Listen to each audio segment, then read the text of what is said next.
On January 17, 2026, the streets of Wilkes-Barre grew cold. 15-year-old Niyah Clark, a girl known to her loved ones as Lala, vanished from her home. Lala wasn't just a teenager walking out into the dark. She was completely deaf. Without her hearing aids, she had no way to hear the approach of danger. But when her family desperately pleaded for help,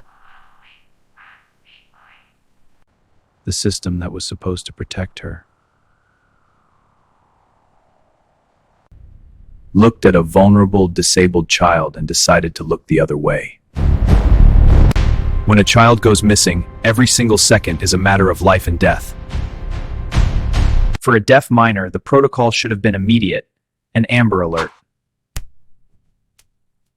Instead, the Wilkes-Barre Police Department stamped her file with one fatal word: Runaway. because of her past in the system, authorities chose bureaucracy over urgency. Days turned into weeks. The public wasn't formally notified by police until February 10th. That was nearly a month of silence while Lala was out there, unprotected. This wasn't just a misstep. It was a failure of the very system sworn to serve her. But the tragedy of Lala Clark didn't start the night she disappeared. It started years earlier, deep inside the system. Records and family accounts show a documented history of alleged abuse. She had been taken by Children and Youth Services back in 2020, cycling through a revolving door of foster care. Yet, despite the warnings, despite her biological family sounding the alarm, Lala was placed right back into the environment she was desperately trying to escape. Her cries for help were silent, but the records were written in black and white. When a system turns a blind eye to a disabled child, it isn't just negligence, it's complicity. The danger Lala faced wasn't a mystery. Her family had already secured a protection from abuse order. The order was specifically designed to keep her away from her biological aunt, Bobby Jo Etzel. Weeks before her body was found, the family warned police that Lala might be at an apartment on New Alexander Street. That address wasn't just a hiding place. It was the registered residence of a convicted sex offender. A disabled, endangered child was suspected to be in the hands of a predator, yet there was no immediate raid, no urgency.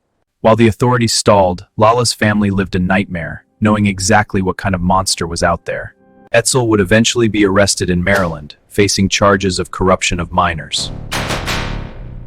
But for Lala, the arrest came far too late. On February 21st, the devastating truth was uncovered behind a garage on Thayer Street. Investigators recovered a chef's knife, scissors, a red ribbon, and rope near her remains. The discovery ignited a firestorm in Wilkes-Barre. The community demanded answers from the department that failed her. They gathered to say what the city turned. Lala was vulnerable, and she has to be honored. How many more vulnerable children have to fall through the cracks before the protocol changes? Lala Clark's voice was silenced by violence and bureaucratic neglect. But this city will not let her story end in the shadows. We will be her voice. Protect the vulnerable. Expose the predators. Demand justice for Lala.